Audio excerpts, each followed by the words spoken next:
I get there. We're down the street. We get to her house. We're talking. We're having a conversation. I'm like making her feel calm, like because I would want somebody to do that for me. I don't know. It's just the right thing to do. I was so grateful, but it really tore me up. But anywho, so we walked to the house. Now it kind of hurt me because she was like, "Oh, that's my mom." So her mom was in her room, like making up the bed or something. This is what blew me. I waited at the bottom of the steps because you never know what any child is going through at any instance, and I didn't want to do anything to harm her. I don't know if the people was harm her, but I just don't. I didn't want to put her in the spirit of having somebody like mad at her because somebody walked her home. Anywho, that's neither here nor there. The whole matter of the fact is, this little girl was way down the street, away from her home, like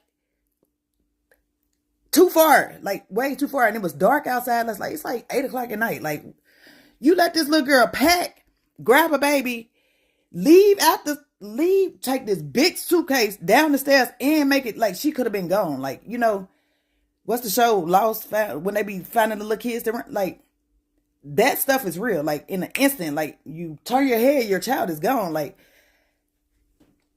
I just pray. I said, anytime you get mad, anytime you get upset, just pray. I said, your parents might not always understand you, or you might not always understand what's going on, but the most thing you can do is pray. She smiled so big. I was so glad at that point that God put me right there to be able to save this little girl. And when the little girl got up the steps, she had to knock on the door, y'all. That blew me. The little girl had to be like 8, 9. She had to knock on the door, okay?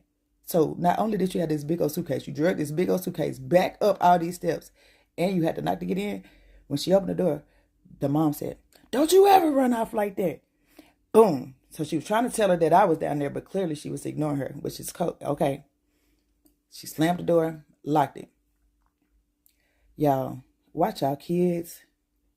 No matter the instance, like, watch what you say. Like, sometimes things can be hurtful and we're just unaware because we're so emotionally attached to this world, and everything doesn't have to be mean. You don't have to yell at your kids to get a message through.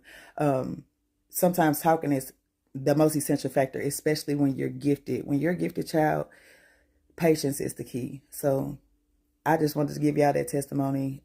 He put good people in your life for a reason. Be blessed.